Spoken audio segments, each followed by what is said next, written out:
Anti-Money Laundering Council after this. So, this is all part of that. And ulitin ko, kabigin-bigin na ng Pangulo, hindi enough yung may makulong, may managot. Kailangan maibalik natin yung pera ng mga kababayan natin. And with this Memorandum of Agreement, mas magiging kampante yung mga kababayan natin na sa mga susunod na taon, mahihirapan ng magnakaw ulit kung sino man ang loko-lokong gusto magnakaw ng pera ng mga kababayan natin. So with that, again, thank you very much, Chairman Mike, and I'd like to pass it on to Chairman Mike to also say a few words. Thank you. To Sec Vince, other fellow workers in government, members of the media, and to everyone joining us today, magandang umaga po. Today's Memorandum of Agreement between the PCC and the DPWH represents a shared commitment to make our public infrastructure not only strong and resilient, but also fair, transparent, and competitive. Infrastructure development has long been a cornerstone of national progress. Roads and bridges connect communities. Flood control projects protect communities, or are supposed to protect communities. Infrastructure stimulates commerce and opens doors to opportunity. Yet behind every kilometer of road and every bridge we build lies a process, one that must be founded on integrity, open competition, and accountability. When competition thrives in public procurement, taxpayers get better value for money. Projects are delivered more efficiently, costs are managed responsibly, and innovation finds room to grow. But when competition is stifled, when collusion or bid rigging takes root, the public ultimately bears the cost. This is why today's partnership matters. Under this MOA, PCC and DPWH will work hand in hand to detect and prevent anti-competitive practices in infrastructure procurement. Together, we will enhance information sharing and coordination between the agencies to ensure efficient public service delivery. We will strengthen technical capacity among DPWH officials to recognize and report potential anti-competitive behavior. And we will leverage on data analytics. The PCC has a bid rigging tool called Burst, which helps identify unusual patterns in bidding activity so that red flags in bidding can be spotted early. One of the problems we've encountered, of course, is the data that's supposed to be uploaded to PhilJeps and would make our data analytics work faster. Usually, a lot of agencies do not upload the complete data, meaning they do not list all the bidders. They only list the winning bidder. And so we're working with DPWH so that at least on their end, lahat ma-upload sa PhilJeps. And we've also spoken already with the Commission on Audit so that they can require this as part of the regular audit, compliance by agencies with the posting of the information required sa PhilJeps. That will help our data analytics because it becomes easier now to spot patterns such as bid rotation and the like. This is an example of what we want to call competition by design, embedding fairness and efficiency into the very systems that drive development. It also reflects a larger principle that the PCC continues to champion, that competition policy is not just about enforcing rules. It's about building institutions that make markets and government work better for everyone. To our partners at the DPWH, we commend your openness to this collaboration. By institutionalizing competition safeguards in public works, you're not only protecting the integrity of your projects, you're helping raise public confidence in how government spends and delivers. In the end, this MOA is more than just about policy coordination. It's about nation building through fair competition. It's about ensuring that the roads and bridges are built not just with concrete and steel, but with integrity and trust. On behalf of the PCC, I thank the DPWH, Sec Vince, Sec Rico, for joining us in this effort. May this collaboration be the foundation for more partnerships that uphold our shared values, fairness, transparency, and competition for the benefit of all Filipinos. Maraming salamat po at mabuhay po kayong lahat. Thank you, Secretary Dizon and Chairperson Aguinaldo. Please proceed to sign the Memorandum of Agreement.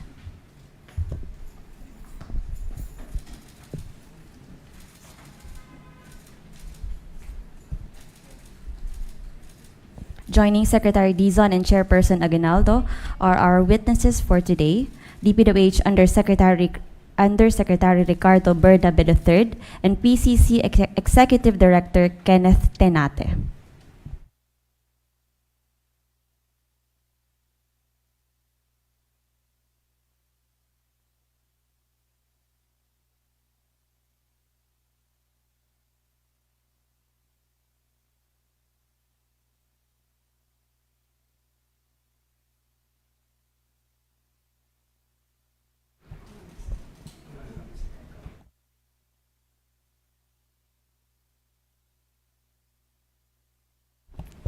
Signatories, please rise and pose for the cameras.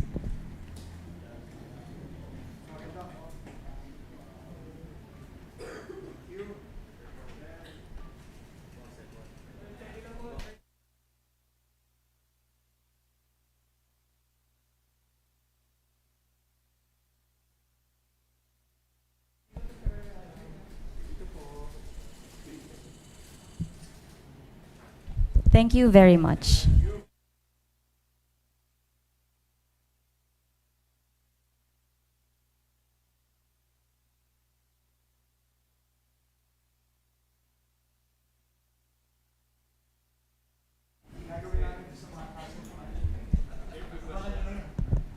We can grant 1 to 2 questions.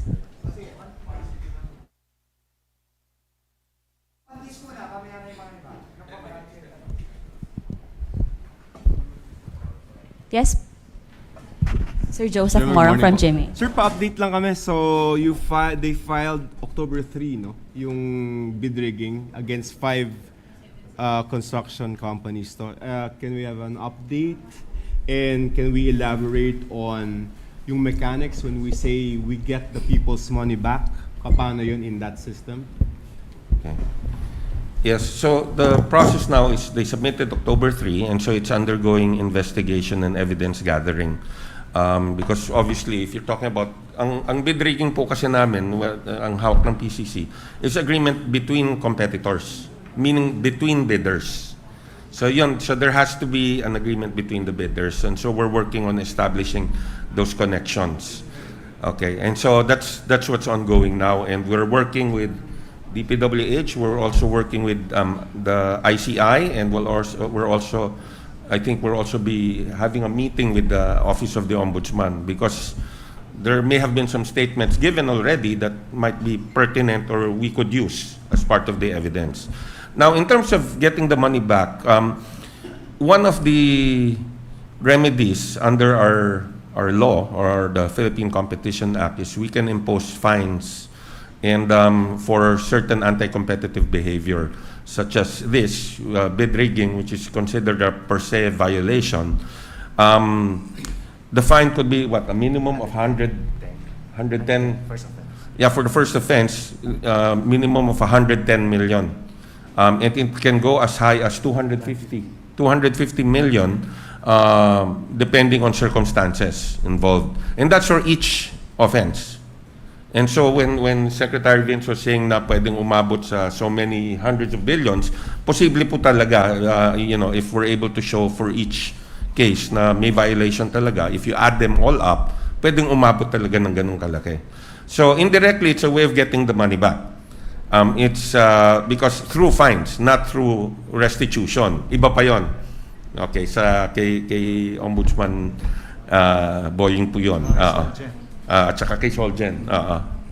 Yeah, thank you. Thank you very much, Chairperson Aguinaldo. You may now be excused.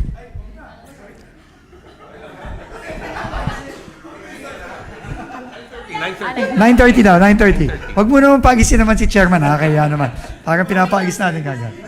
Yeah, no, it's fine. 9:30. Oh. Unahin nyo na please ang questions kay Chairman. Hi. Okay. Hi, Chairman. Good morning po. Do we also find, kasi mayroong reports na even the losing bidders, diba, they kind of legitimize the kunwaring bidding. So do they also get fined for that? Yes, because what the law penalizes is agreement among bidders. And so it's not just the winning bidder who gets fined, pati mga kakutsaba niya, kumbaga. So they can also be part of the fine. I think it's solidary liability pag kasama. So any one of them can be held liable. So even if the assets of, say, the winning bidder have already been seized or have been frozen, some of the losing bidders, if they were in agreement or in connivance, pwede ring habulin sila.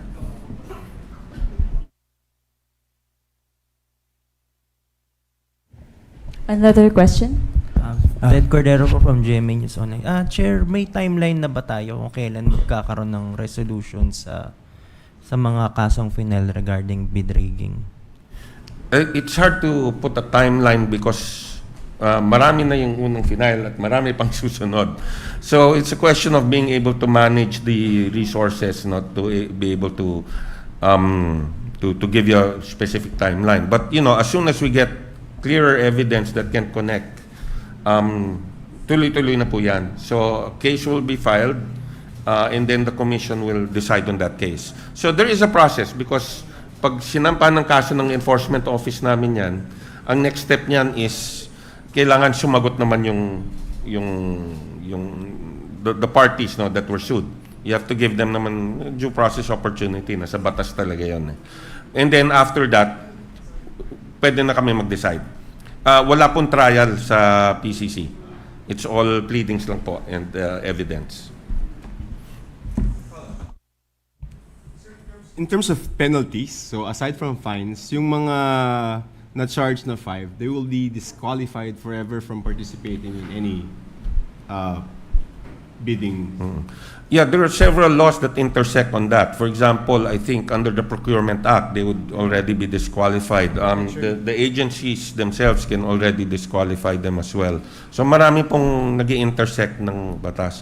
On our part, normally, after yung what we call administrative procedure sa amin, no, we can also endorse it to the DOJ for criminal action. But I don't think that would be really necessary now because nagfa-file po sila, Vince, sa ombudsman already. So, and when you file the ombudsman, it's usually administrative and criminal included. But, I mean, this is something that we will be communicating naman with the ombudsman and the DOJ just to ensure na we try and cover all bases.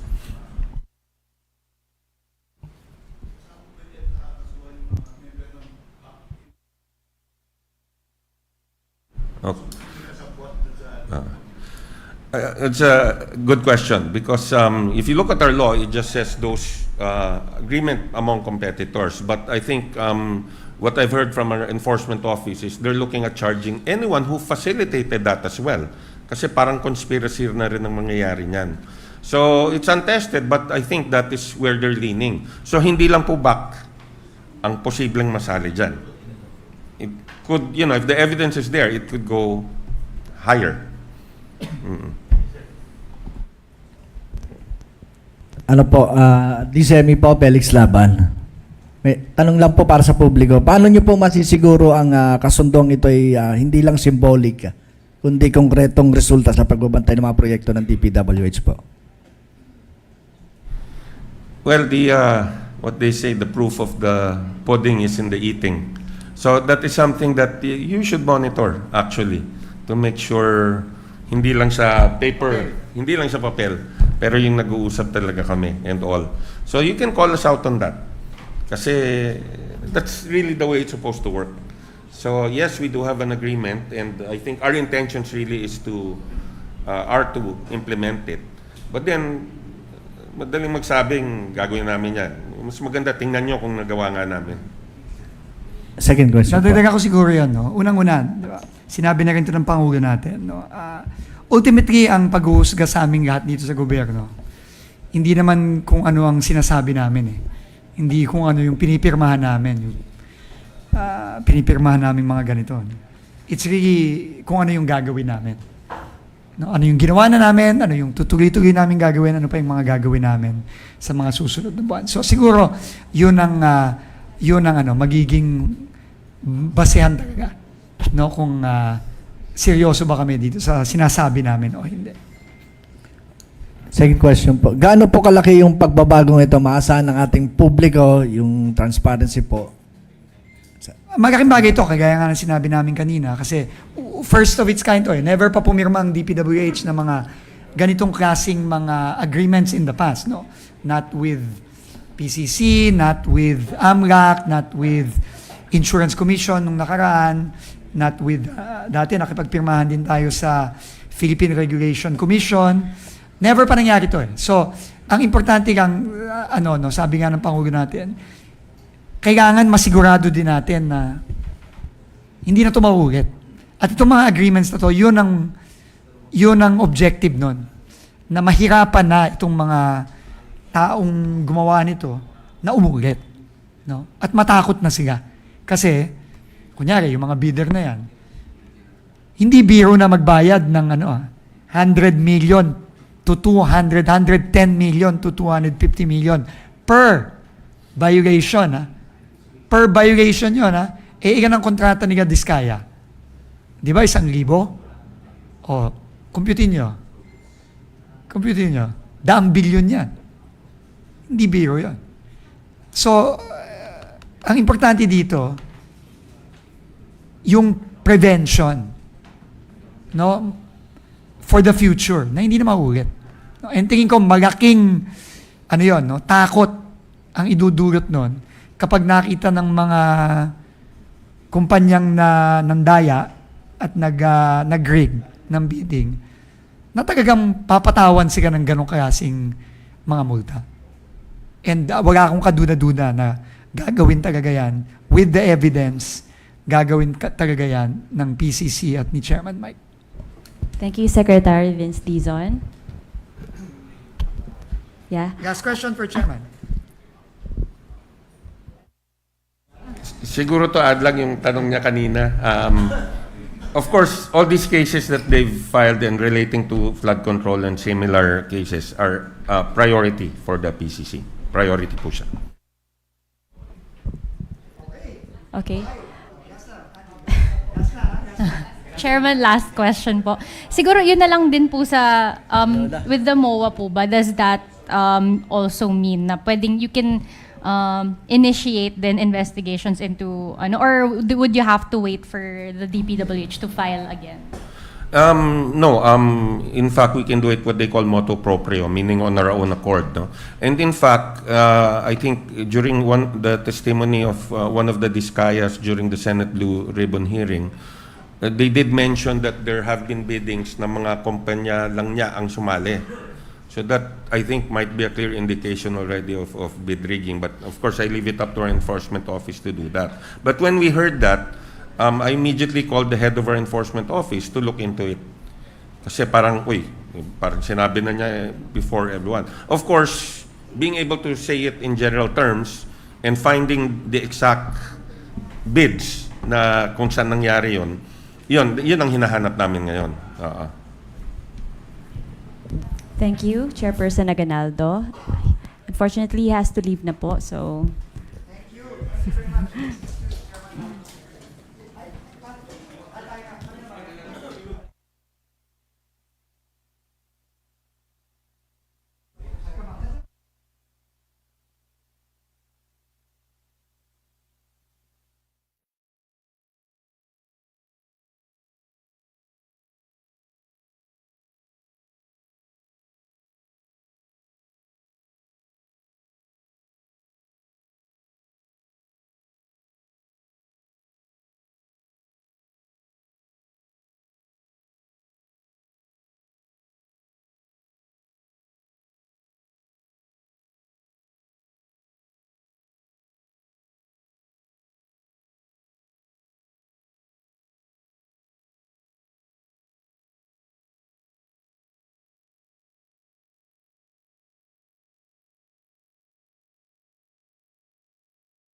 6. Fa- DPWH, sisiguraduhin natin Way to Future proceeding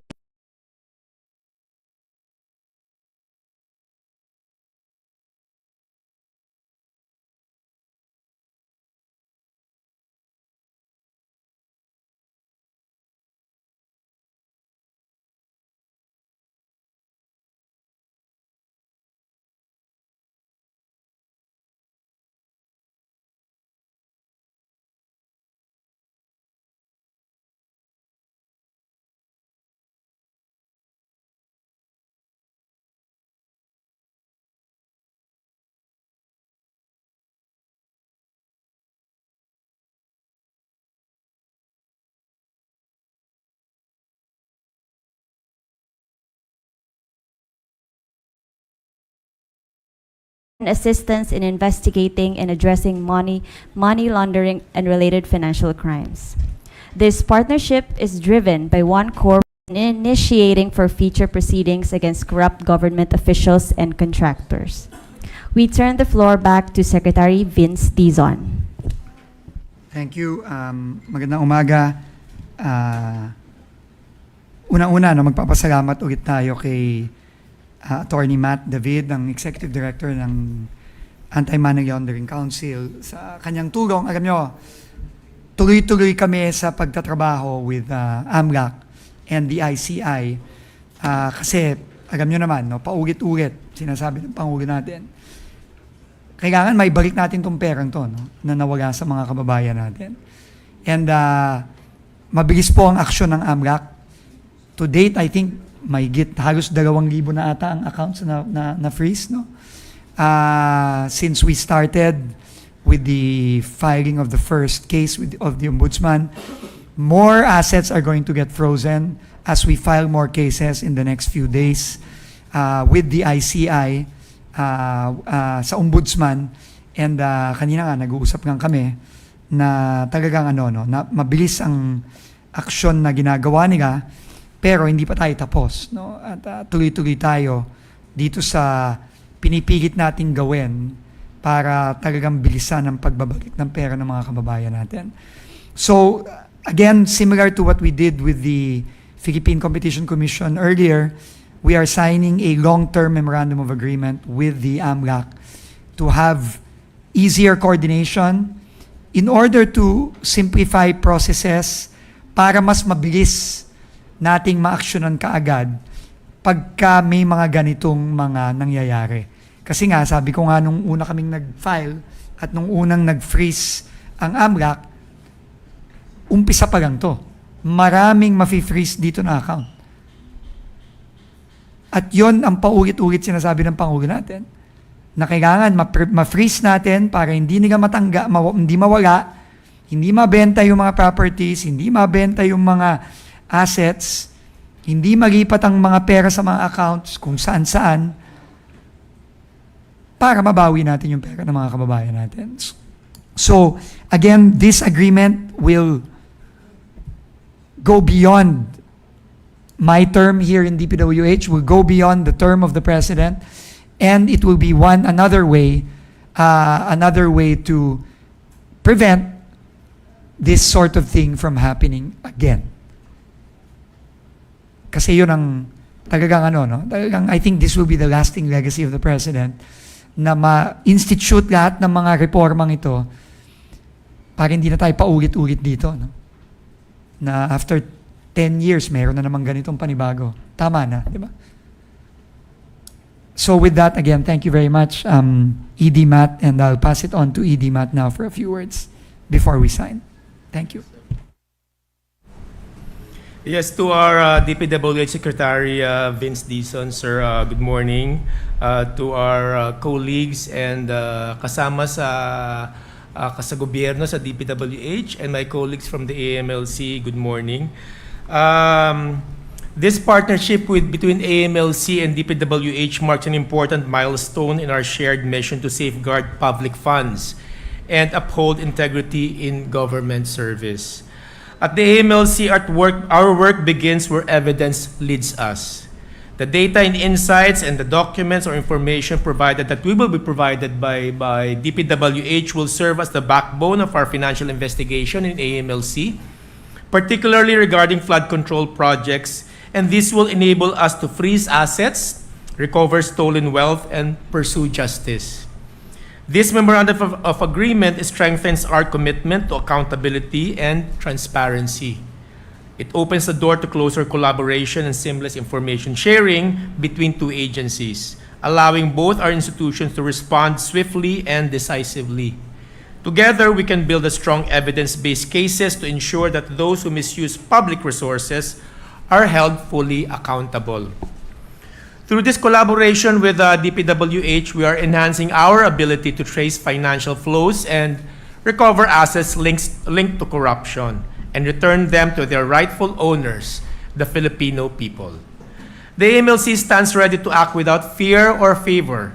We will follow the money wherever it leads.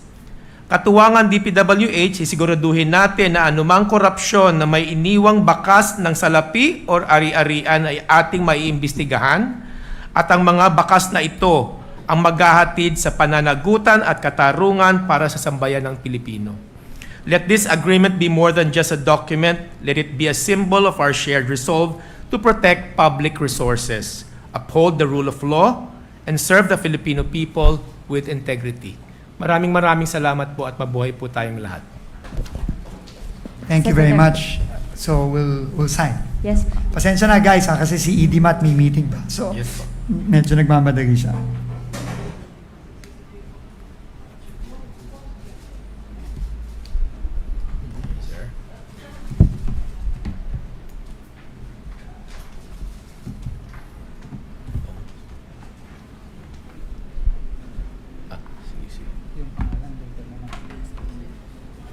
Sure.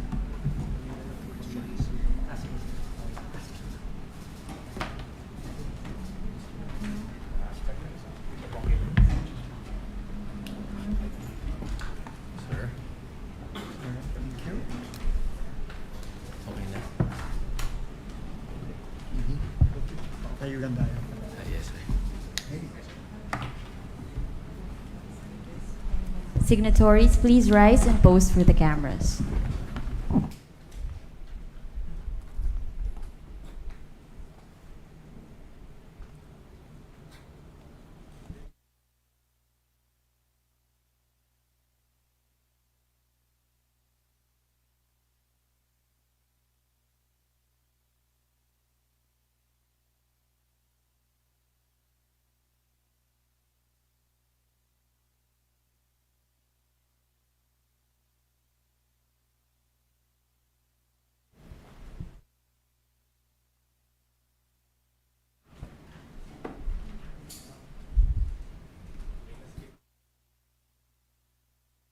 Yeah, sorry, ED needs to go, but 2 questions. So 2 questions only, ah. 2 questions. So, wag niyong Sir, kulitin 2 sets si of ED. questions you want? 2 sets, ha? 2 questions only. 2 sets. 2 sets, magiging 10 tanong yan. Okay. Sir, okay, last time, ang sabi po ng AMLAC is you have 6 freeze orders, no? So far, 6 freeze orders. If you have an update on maybe the number of number of freeze orders and the corresponding amounts, and if you can share, only if you can share, the number of individuals that are covered by the 6 freeze orders. And how soon are we going to get these monies back?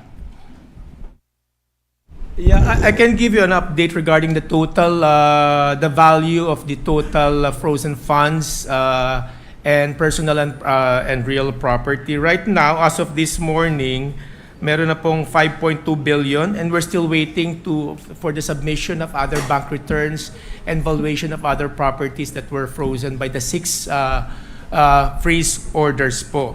As do individuals covered by this freeze order, as we very well know, kasama po dito ang, I cannot mention individually kung sino kasama sa freeze orders, but kasama po dito ang ilang former DPWH officials, ang contractors and their cohorts in relation to the corruption regarding the flood control projects.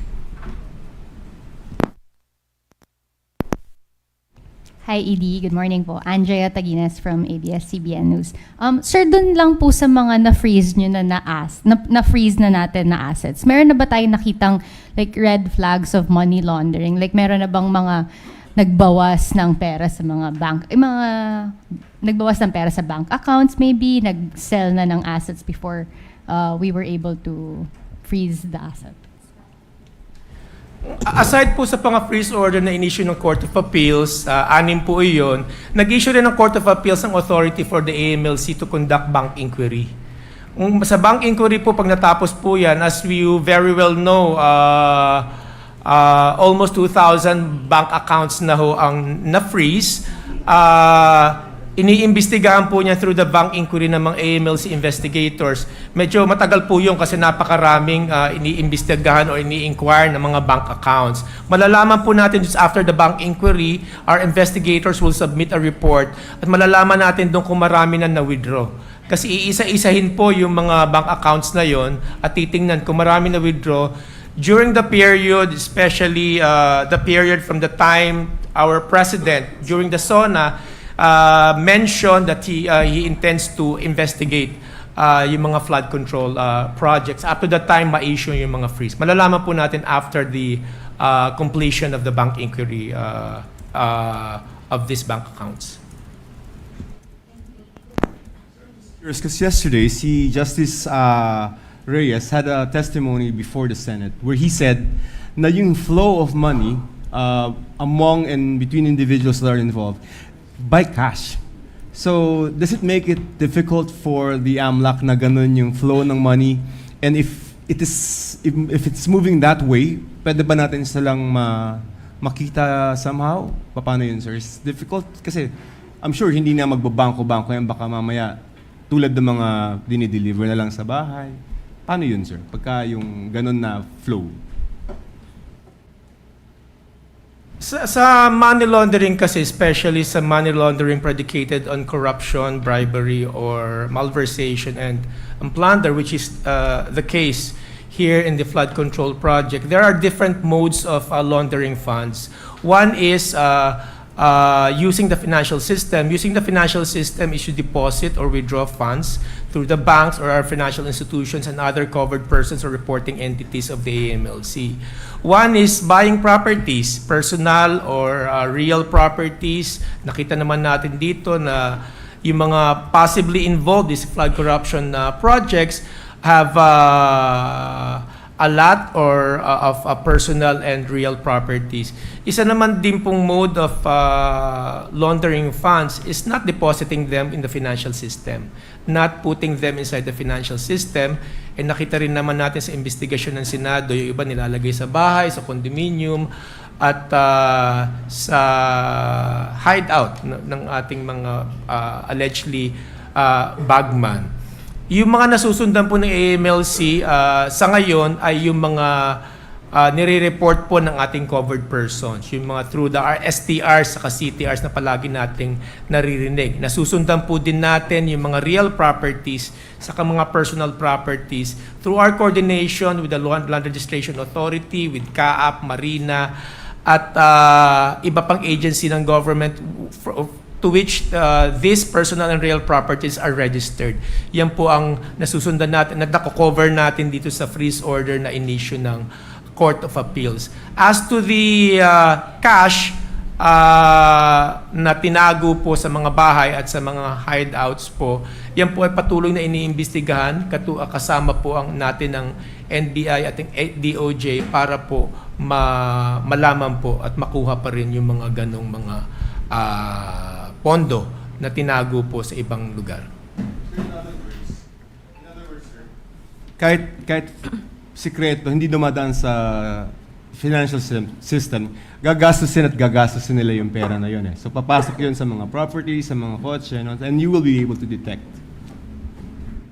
Yes. Posible po na gamitin nila for other purposes, katulad ng magpagbili po ng mga personal and real properties na nabanggit natin kanina. Thank you very much, everyone. So, thank you again to ED Matt and the AMLC. So, we'll just have to excuse them. I'll come back in a while. Just give me a few minutes. Thank you.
Good afternoon. Good morning.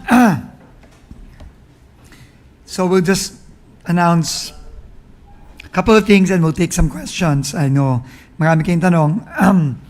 So, unang-una, no, ulit-ulitin namin dito, no? Kaya sinama ko si Yusek Ato, si Yusek Rico, and our new OIC, Yusek Lara, para lang, again, to inform the public na yung trabaho sa DPWH, tuloy-tuloy lang kami dito. No? And ulitin ko, dalawang bagay, napaka-importante, binili ng Pangulo natin. Panagutin yung mga dapat managot, and in that process, ensure na lahat ng kailangan dokumento, ebidensya, mga tao, testimonya, lahat yan, ipapasa natin sa ICI. And yun ang ginagawa natin. And ang lahat ng mga kasama natin dito, gagong-gago na si Yusek Ato, nandirito para protektahan yung ebidensyang yan. Para walang makakalusot, walang makakalusot, lahat mananagot. Okay? So, we are doing that 24/7, no, yung pag-protect ng ebidensya. Ikagawa, kagaya nung nakita nyo kanina, yung lahat ginagawa natin para masigurado na maibalik yung pera ng mga kababayan natin. So those two things, we take very, very seriously. No, because we cannot move on from this if hindi managot yung mga dapat managot and hindi maibalik yung pera ng mga kababayan namin. And hindi kami titigil until both of those objectives are achieved. So, yung nangyari kahapon, no? Nasunog, no? Kahit ako, kung ano yung initial reaction ng mga kababayan natin, yun din ang reaction ko. In fact, tumawag ako kagad kay Yusek Ato, tumawag ako kagad kay Yusek Lara to find out ano nangyari, ano ang nasunog. And in the course of the day, unang-una, no, I think the fire was put under control after 2 hours? No, 30 minutes. So less than an hour, na-control na yung fire. Mamaya, uulitin na lang namin yung initial report ng Bureau of Fire and Protection na ginabas, I think, kagabi. Pero pinaka-importante sa akin, Gage, is yung rason. No? Kasi kahit ako, kagaya ng mga kababayan namin, kaming lahat dito, no? Lalo na kaming mga bago dito sa DPWH, si Yusek Ato especially, no? Dahil siya ang siya ang Yusek natin for operations sa Luzon. No? At siya ang co-lead ng ating investigation dito kasama ni Yusek Rafi Turgano. Lagi kaming suspitsyoso. Natural sa amin yun. Lalo na kay General Bisnar na sa kanyang experience bilang police at part ng CIDG. At yun kagad ang tinanong ko sa kanya, sinadya ba to? At ano ang mga dokumentong nandun na pwedeng naging motibo kung sinadya man ito? No? So, we are here today to give you facts. Okay? We will give you facts that we have now. Hindi ako pupunta sa fake news o sa kung ano-ano. Hindi ako ganon. No? Kilala niyo ako, hindi ako ganon. Lagi akong base sa facts. No? Pero, yun ay initial facts pa lamang. Dahil ongoing pa ang pag-iimbestiga ni General Bisnar. No? And until matapos yung investigasyon na yon, kung ano nangyari talaga kahapon, at ano ang nawala, ano ang nasunog, tuloy-tuloy tayo dyan. But we can give you the initial facts that we have today. And the initial facts are, number 1, the Bureau of Research Standards building in Quezon City suffered a fire, no, yesterday, no? Pero awa ng Diyos, hindi naman yung buong building ang nasunog. Noong naagapan to, mabilis rumisponde ang ating Bureau of Fire. Nagpapasalamat tayo sa Bureau of Fire at sa LGU ng Quezon City. No, kay Mayor Joy, nagpadala kagad ng mabilis na response. No, napatay yung sunog in less than an hour. No, I think within 30 minutes. Napatay yung sunog. No, about an hour. No, a little less than an hour. Okay.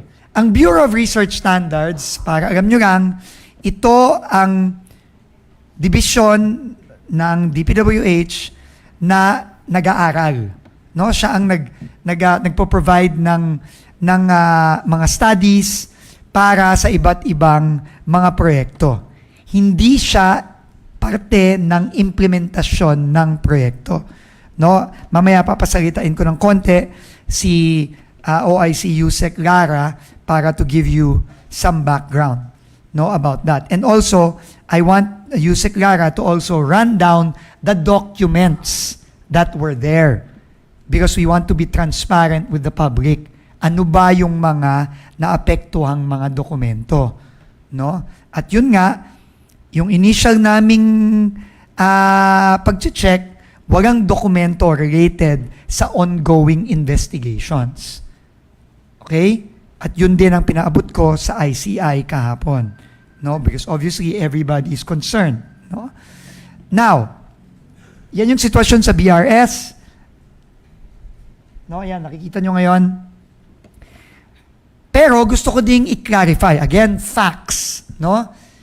Merong pagkakamali. Yung isang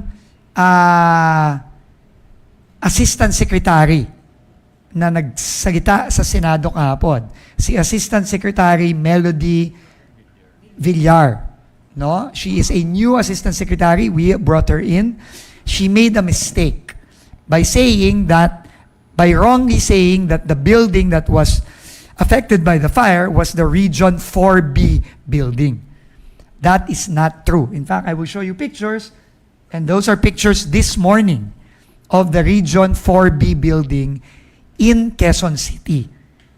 The Region 4B building is safe and sound, but it is, I think, a couple of 100 meters away from the BRS building. But it was not affected by the fire, as you can clearly see from the video taken this morning, and you can go there if you want. No?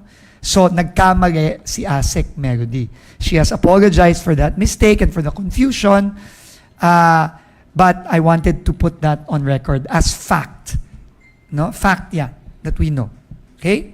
So, those are the two facts na ano natin ngayon. And the third fact is, initially, the BFP has given its initial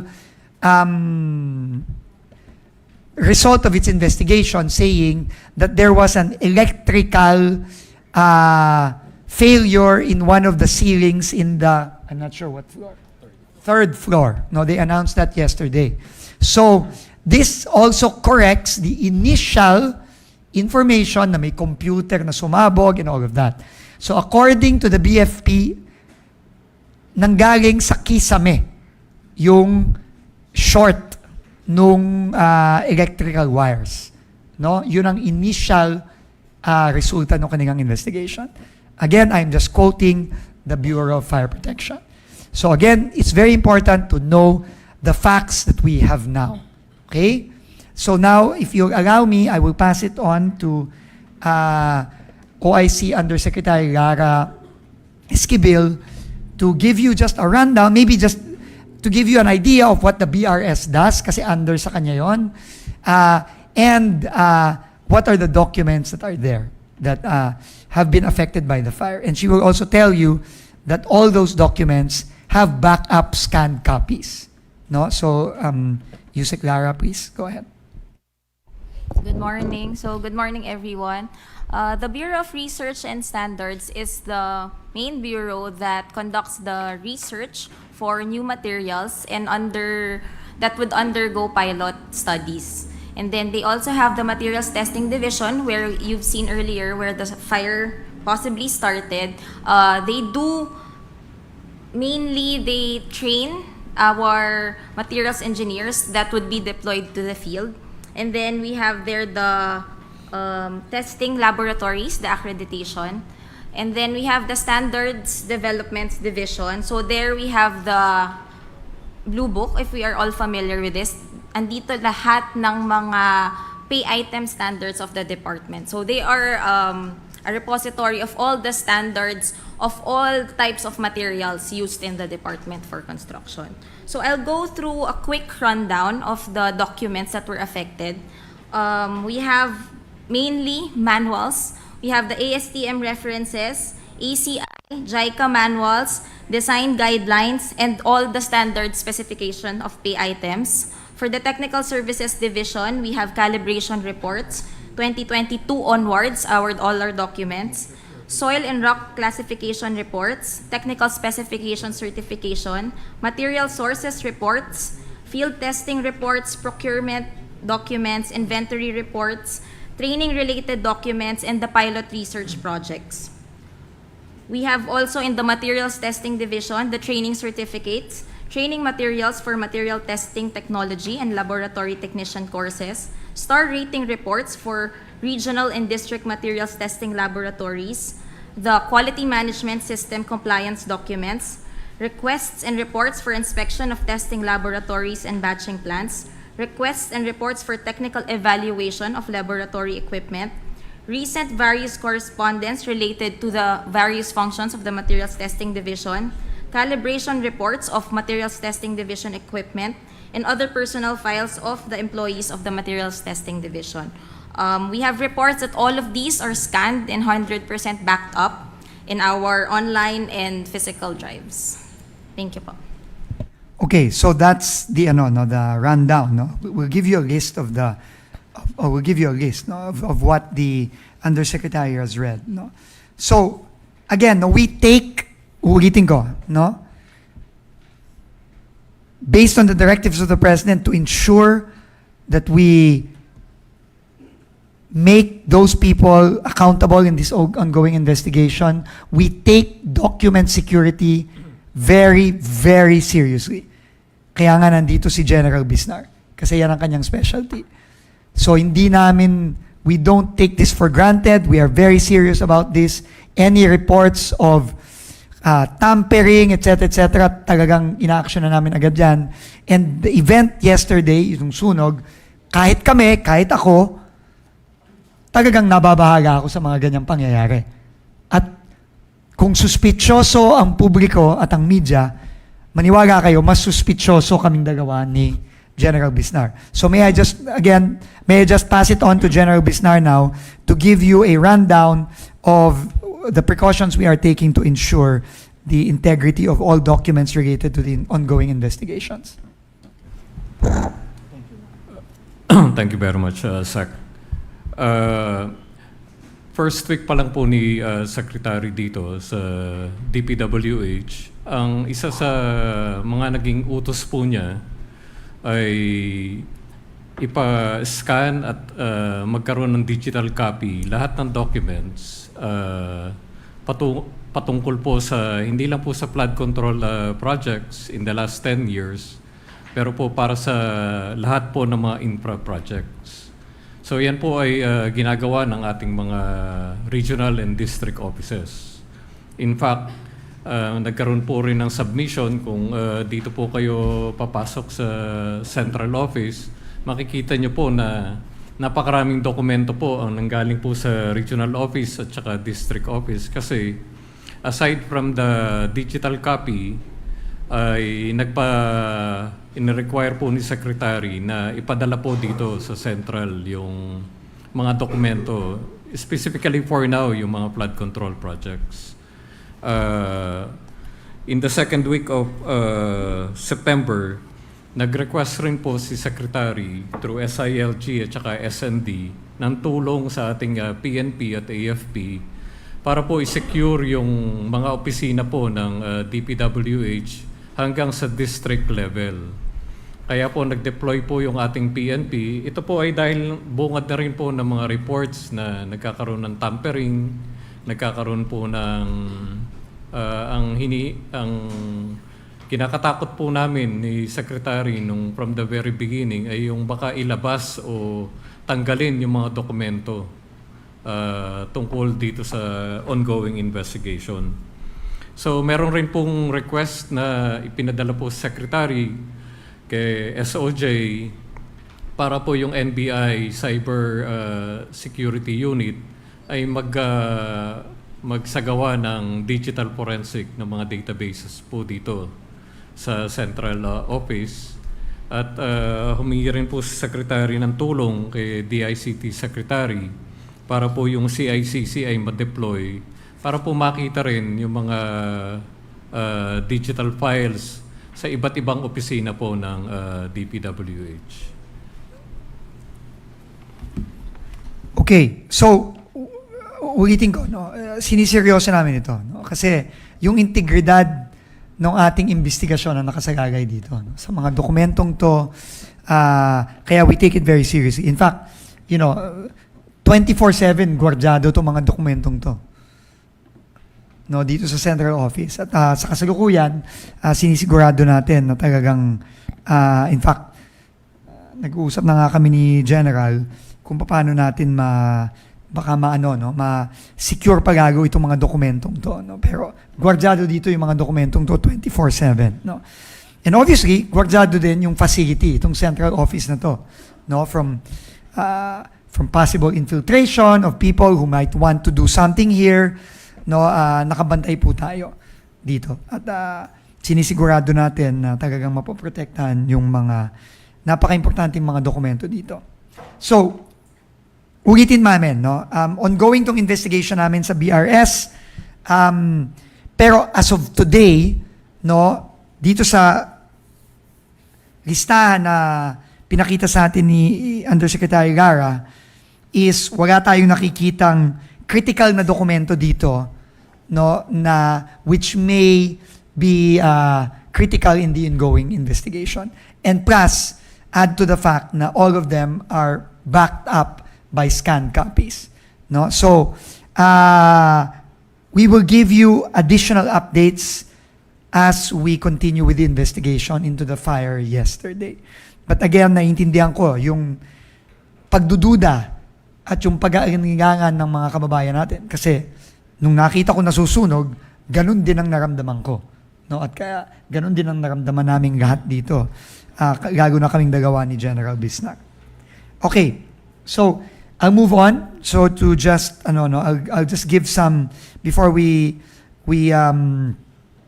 take some questions. I'll just move on to some announcements from the department. Okay, so as you know, next slide. Where's the video or the picture of the site? Okay, so this one muna, no? So as you know, the Buda Road in between Bukidnon and Davao collapsed due to a landslide several days ago. Yan yung site, no? Very unfortunate, no, na meron tayong nakakalungkot na meron tayong dalawang kababayan na nasawi dyan. Dumadaan sila dyan nung bumagsak yung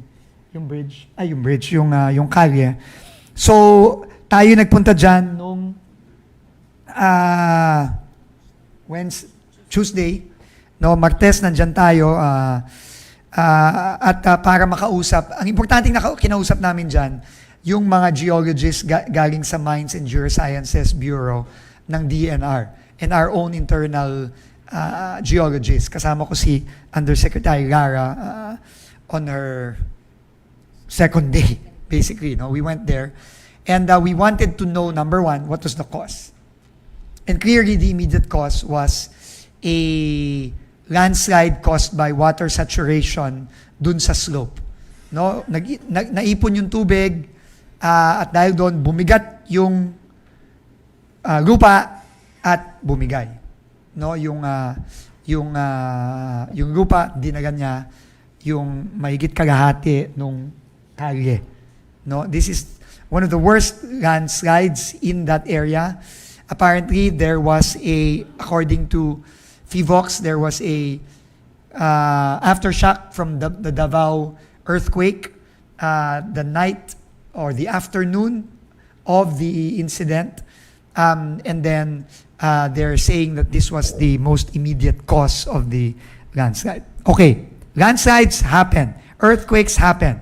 But what I wanted to know is, was the infrastructure structurally sound enough to withstand these natural occurrences? No, that was my question. And that is now being investigated by the technical team of Undersecretary Lara. No? So, inaalam pa natin, no? Kasi bumigay yung slope protection eh. Merong slope protection yan eh. No? Kasi nasa ano siya eh. Nasa, tawag dito, nasa bundok eh. No? So, parang Cannon Road. Yan. May slope protection yan. Pero clearly, hindi kinaya ng slope protection. Kaya makikita nyo yung extent ng damage, no? So, itong road na to, the initial 2 lanes, the ones you see here, sa inner lane, those were built in the late 90s, early 2000s. Okay? But the outer lanes, no, yung sa may bangin, no, these were built anytime between 2021, 2022. No, yun, ito. Ito. Yung outer lanes na ito. Yung gumuho. Itong inner, no, yan, matagal na yan, no? So, I am investigating now what went wrong. No, anong nangyari? No? Kasi importanteng malaman natin kung ano ang dahilan at kung may problema. Bakit? Kasi mahaba yung kali na yan. At yan, alam ko, no, and I have to tell our kababayans in Davao and Bukidnon, I know there are strong demands to reopen. But upon consultation with the DNR MGB team and our own geologists and geotechnical specialists, they do not recommend reopening this for now. Why? Because we do not know if the situation that happened in this segment can happen in the other segments. And I am not going to risk anyone from traversing this road until we know exactly ano ang cause and until we know what we can do to either strengthen it or to address possible weaknesses in the road. Maraming nananawagan na buksan ko na agad-agad yan ngayon. Ito, nakikita nyo, may dalawa dito. Ito, may mga nananawagan dyan, buksan ko na yan ngayon. Mahirap itong desisyon na to dahil kabuhayan ng mga kababayan natin yan. No? At nahihirapan sila kasi malayo ang detour. Pero sasabihin ko na ngayon, pasensya na po. Hindi ko po pwedeng i-risk ang buhay ng mga kababayan natin now that I have received information from our geologists that it is a danger area. Okay? Hindi ko gagawin yan. Hindi ako mag-risk ng buhay ng kababayan natin at magbubukas dyan para lang buksan. Okay? So now, ano ang plano? Okay, previous slide please. The plan is we will build a detour road. No? Here. We will build a detour. This is the area na bumagsak. We will build a detour road here to here. No? Para dito muna dadaan ang mga sasakyan. Okay? Pero, hindi pagka nagawa na to, which is going to take a while, but we will go as fast as we can, we have decided not to open the entire road. We will only open the original 2 segments, yung sa loob. Bakit? Kasi hindi tayo sigurado kung yung dito sa labas na ito at yung mga slope dito, baka ganun din ang mangyari at magkaroon ulit ng disgrasya. So that is the plan, okay? So I just want to make it very clear. So we will act as fast as we can, okay? I mean, For those of you who know me, alam nyo naman na ayoko na mabagal. Pero kailangan mag-iingat tayo. No? Hindi pwedeng bilis-bilis, magagawa, tapos mag-landslide, masisira, may mga kababayan tayong may mangyayari sa mga kababayan natin. Hindi pwede yun. No, kung dati, ganun ang ginagawa, well, sa akin, sorry, hindi ganun ang gagawin ko. Buhay to, hindi to basta-basta lang. Okay, so I know there are a lot of calls from the local governments there, both in Bukidnon and Davao, to reopen. I will only do that once I am sure that we mitigate the risks. Okay? Nakita nyo naman, no? Can you go back to the picture? I cannot open this. How can I open that? I mean, diba? So, until we find a solution to this, I will not open that road. I want to make it very clear. I'm sorry, kahit may magagalit sa akin, pasensyahan po tayo, mas importante po yung buhay ng mga kababayan natin. No? So, we will have to find a way, we will work as quickly as we can with the experts, but this is not something I'm willing to risk for our kababayans in Bukidnon and Davao. Okay, so, Yusek Lara, you want to add anything? Sorry, I think to our plan. Can you go back to the plan? Sige, Yusek Lara, maybe a little more information. Yes, good morning, everyone. First thing, what we want to do is conduct a geotechnical investigation and a geophysical survey of the area, just to get possibly a 3D, 2D model of what the section looks like. So this one, we are hoping, we're exploring different engineering interventions, options, and in consultation and in coordination with DNR MGB also of the local area. But first thing we want to check is if the slope is still moving, we want to monitor how the section is behaving. But again, as Secretary said, we want to first see what is happening there, because we don't want to do any decisions na blindly. So we want to investigate the area. We're doing it as fast as we can so that the regional office would be capacitated and they would have the reinforcements they need to be able to conduct this study. So we want to do the risk assessment with proper data. Thank you. Okay. Yun. Thank you very much, Yusek Lara. They know their job, so let's trust them to do their job. At least the technical people, no? We're not going to do anything until we are sure that the road is safe. No? So, there is a detour now. It will take some time, but we are looking for ways on how to speed this up, and we will make the announcements on this as we move forward. Okay, next, I want to give an update on the Pigatan Bridge. So, we are 24/7 working here, and I'm very grateful to the men and women who are working there right now 24/7. Araw-gabi ang trabaho dyan ngayon. We are now in 2 weeks at 40-something%. No? 40.2%. No? So we are on track to finish this based on the President's timeline. Sabi ng Pangulo, hindi natin pwedeng hindi magawa ito agad-agad kasi ano ngayon? Harvest season, no? Kailangan ng mga magsasaka nating idaan ang kanilang mga produkto dyan. So right now we're working as fast as we can, and we are at 40% in 2 weeks. So hopefully we can make our deadline, or even beat our deadline. No? So we will continuously give you updates on that. Now, we have also been informed na may mga sections dun sa detour road na problematic.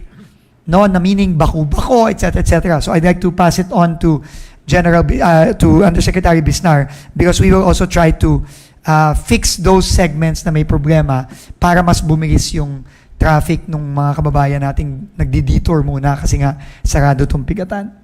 Undersecretary. According po sa OIC Regional Director po natin, si Ma'am Rona Obinya, gagawan po to ng straight line diagram para po ma-identify ano po bang mga sections nitong detour na to ang kailangan i-upgrade at kailangan lagyan ng gravel o i-pave or i-concrete. So, within the day or two, magsasubmit po sila nito, Secretary, para po ma-actionan po natin.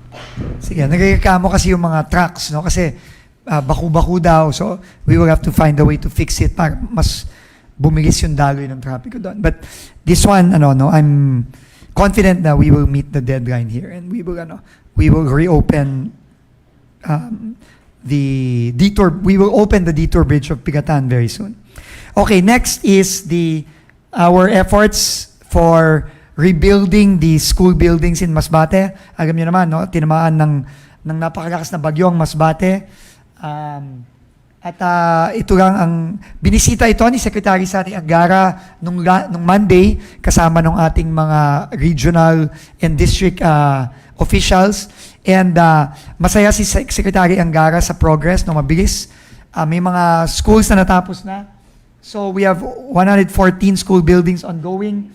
Inaayos, marami dito natanggalan ng bubong, nasira yung mga dingding, nasira yung mga kisame.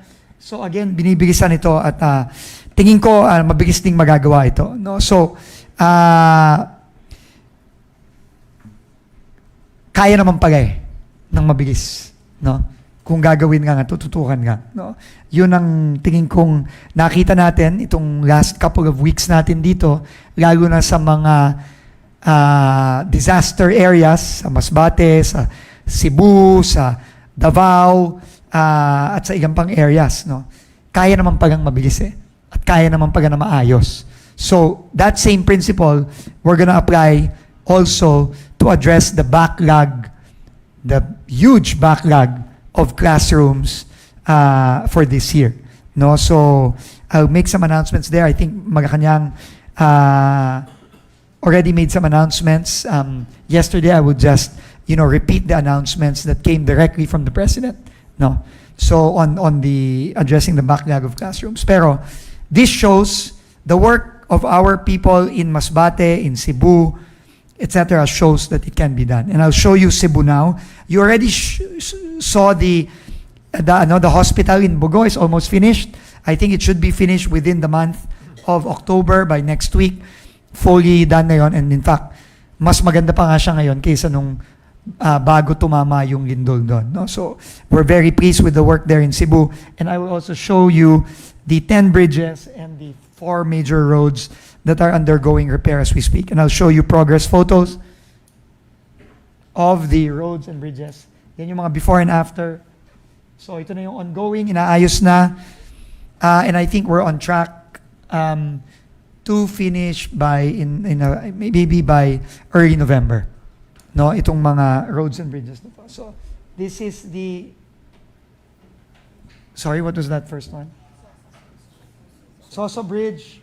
Okay. Ayan yung mga sira. Ayan, inaayos na ngayon. Tingin ko. Maybe give it 2 more weeks or maybe guys, tapos na ito. Next. These are the roads there. Yan, ginagawa na rin. No? And we will show you the finished products once they are done in a few weeks. Next. Okay. Now, if you recall, there was a bridge in Biliran, a video that went viral in December. No, yung bridge na umaalon. No? And I'm going to ask Yusek Lara to explain to you what we did, no? And now we are happy to report that the bridge, we're now starting to allow bigger trucks to use the bridge in Biliran, no? After the interventions that were made, no? So, tinetest run lang natin yung mga ito yung dati, ito yung, ayun, kita nyo? Ayun, gumagano, no? Maalo, no? Hindi AI yan, ha? Pakakala nyo, AI video yan, ha? Totoo yan, okay? Totoo yan. So ngayon, ito na yung bridge ngayon, no? So, test run pa lang, pero I think in the next 2-3 days, after doing testing, we can already reopen the bridge. No? Yan, ginawa yan in the last, talagang pinaspasan natin yan in the last couple of months, last couple of weeks. So let me just ask OIC, Yusek, Lara, to give you an idea of what was done here. Yes, so for Biliran Bridge, we can see here last year, grabe yung alon. So we think there was some resonance here with the wind and possibly, kasi kahit walang dumadaan it was vibrating. We are thinking there was resonance with the wind velocity at that time. So anyway, this is an old bridge. So when we check this for the new code, what we do normally kasi when we check the capacity of a bridge, we check it versus the new code. So when we check this, sobrang baba na talaga ng capacity, even as you can see there, nag-vibrate siya even without the loading. So they did repairs here, especially for sections, for steel sections na sobrang nipis na. Since this was designed for an old code, there were sections na hindi na pumapasa talaga for the old code. So they installed additional plates to stiffen the suspended length of the bridge. So we're doing now is the testing. We're recommending increasing the limit, however, subject for actual verification. Because we want to see how the bridge behaves since hindi lang naman yung live loading of the trucks yung kinakarga niya, but as we saw is the wind load dun sa area. So in 2 days, as Secretary mentioned, we just want to finish the checking of the behavior of the bridge versus different types of vehicles or trucks na nadadaan sa bridge. Thank you. Yeah.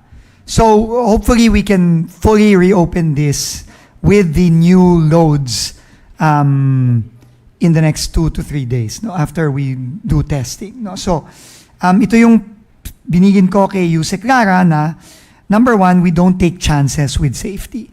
No, we don't take chances. So we have to test, we have to make sure na talagang kaya, and that's the only time that we make the decision to fully reopen. Pero ngayon, may traffic management pa rin dyan, dahan-dahan, pa isa-isa. Pero hopefully in 3 days, bukas na. So, we will give you regular updates on this, no? Pero ito lang masasabi ko. Pwede pa lang gawin itong mga ganito. Pwede pa lang mabilis, pwede pa lang maayos, basta lang tama yung gagawin. At hindi shortcut at hindi pinagkakakitaan lang. Okay? Yun ang aming mensahe. At ito, hopefully, gagawin na nating new normal dito sa DPWH. It's going to take time, but paulit-ulit ang presidente, kailangan tama na yung dating gawi. Alam nyo naman kung ano yung dating gawi. Dating gawi, mabagal na, substandard pa, nagnanakaw pa. Okay? Yun ang dating gawi. Sabi ni Pangulo, tama na yan, enough is enough, mag-new normal na tayo dito. And that is what we are trying to institute here. It's gonna take time, but from what we have seen in the response sa mga disasters, yung bilis ng response, bilis ng pagpapagawa, yung quality ng pagpapagawa, if you look at Cebu, Masbate, and later on, you will see in other areas as well, here in Biliran, in Davao, in Bukidnon, later on, pagka nagsimula na tayo ng trabaho doon, hopefully that will be the new normal, no, in DPWH. But it will take time. So with that, I think that's it for now, for this week. So in the coming weeks, marami pa kaming mga pupuntahan na mga areas at para lang i-address to maraming mga problema dito. But just on bridges, I've already instructed our new Undersecretary to do a complete inventory and a check of all critical bridges nationwide. No, and that's what they're doing now. So, that's it. So, anything else? Okay. We will now So we'll entertain questions. Thank you. Thank you, Yusek Lara, Yusek Ato, and Yusek Rico. Yes, please introduce yourself first before you ask. Sir, dun muna tayo sa fire. Can we now, with the evidence or with the initial reports that we have, can we now rule out that the fire was an accident and there is no intent to affect any investigation into any infrastructure projects? hindi pa final yung investigation results. So, right now, kami, sabi ko nga sa inyo, mas suspicioso pa kaming dalawa ni General Bisnar kaysa siguro sa inyo. So, right now, we will take the facts as they are today, but the investigation is still ongoing. So, we're working with the BFP to still investigate. And once there's a final report, then that's the only time we will rule out anything. So hindi pa po nai-rule out. No? But sir, are you aware of certain reports that yun pong building or 4B, siguro yung building, pinag-opisinahan ng asawa ng isa dun sa dalawang assistant engineers? Asawa ni Bryce Hernandez. Nag-opisina yata doon. I will have to ask the Undersecretary for Ganun pa sir na Operations. history yung building na it might have been used by an associate or any... You're talking about the 4B building, not the BRS Kasi building. hindi mali yung information na 4B ang nasunog di ba? So walang issue doon, sir.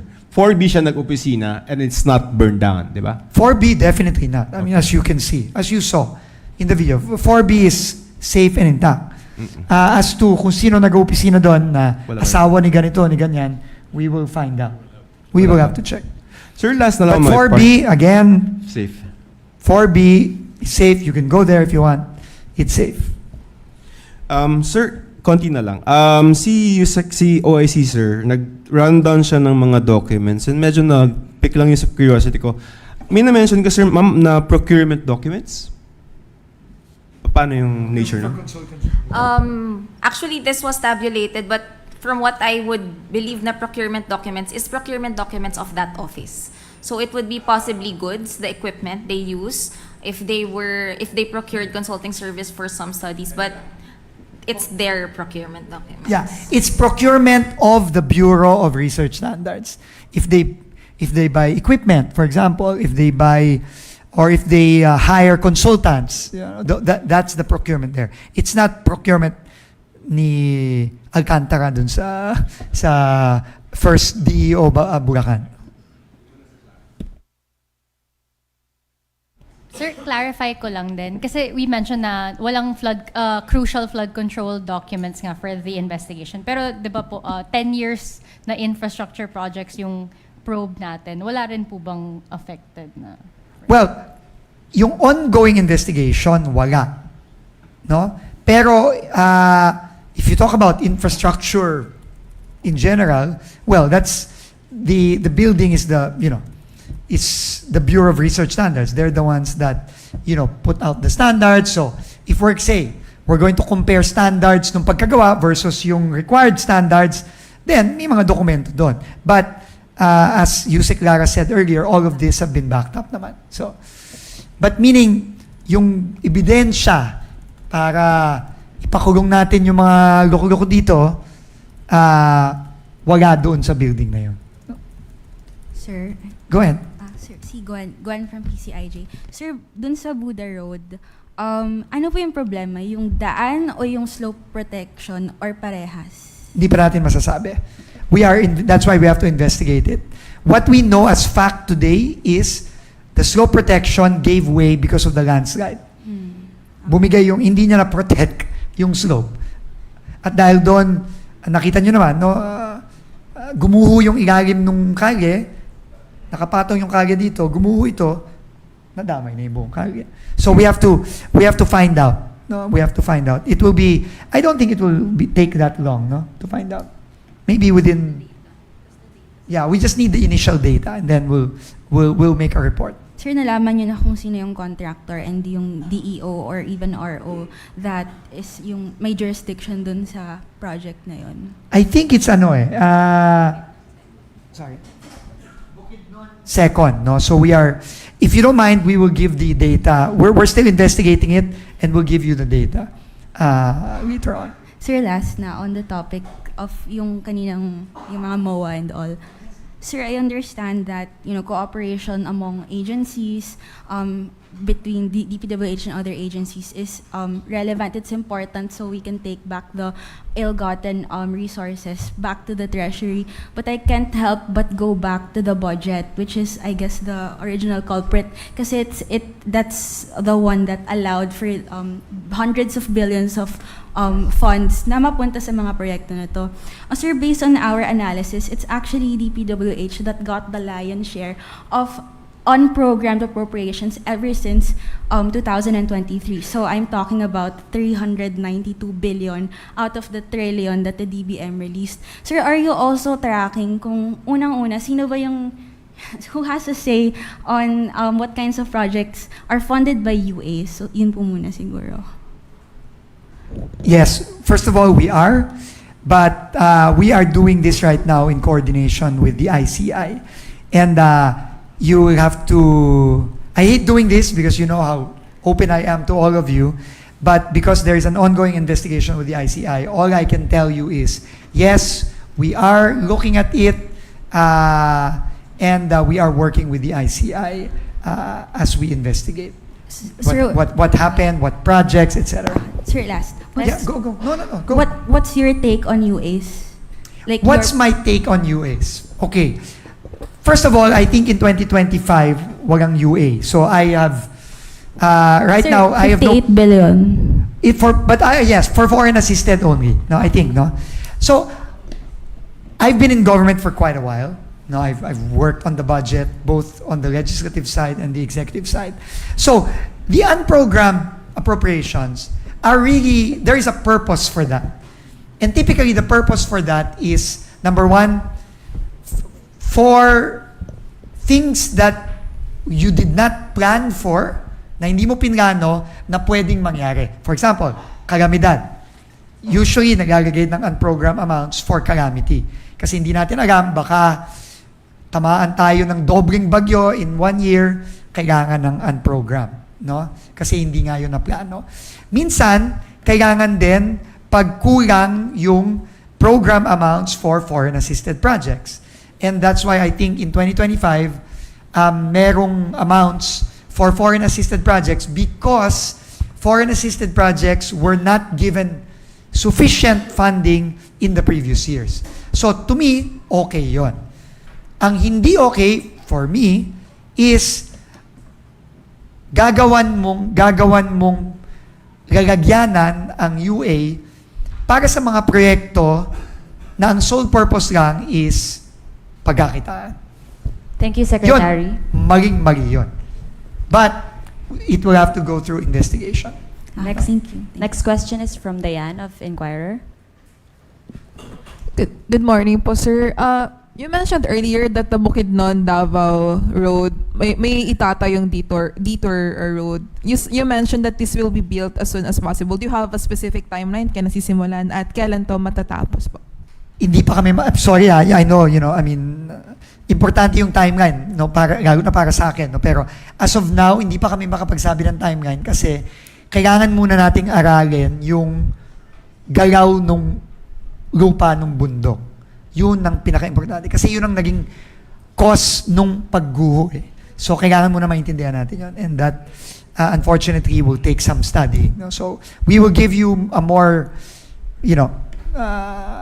a clearer timeline once we have done that. Okay. Thank you. Yeah, Our next... Sorry.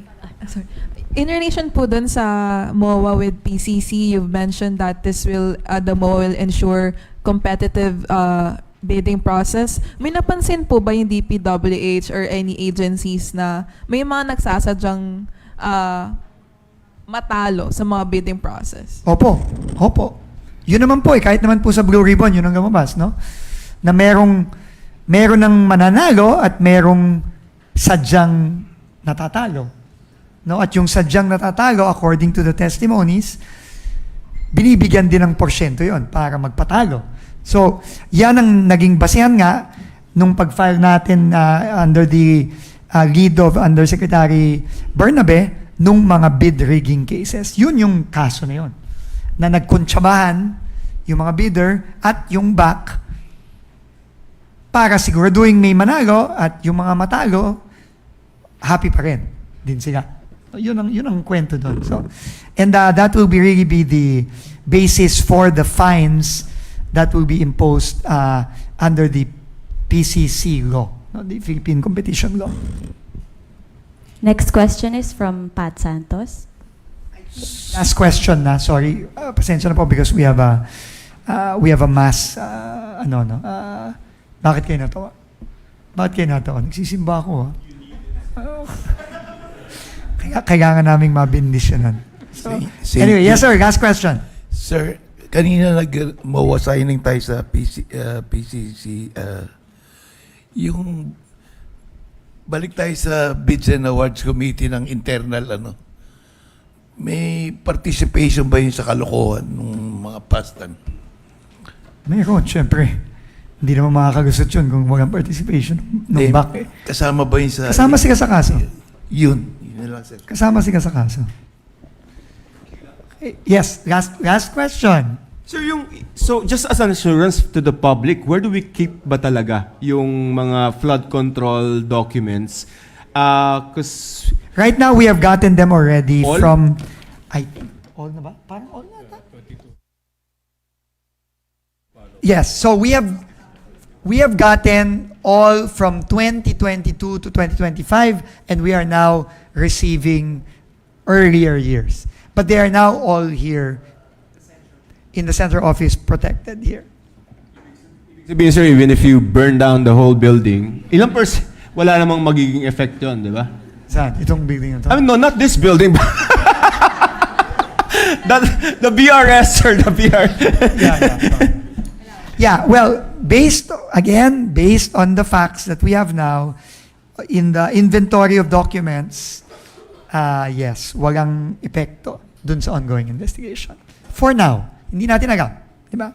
Pero, again, ang ating comfort ay digitally backed up lahat ng dokumento sa BRS. Okay, thank you very much. Check last po. Nabanggit po Last kasi may coordination meeting daw yesterday with ICI and DOJ. Kasama ba kayo dun, Sec? And can you explain? Ano yung ibang napag-usapan? Hintayin nyo na lang yung resulta ng coordination meeting. Yes, I can confirm there was a coordination meeting, but I was not there.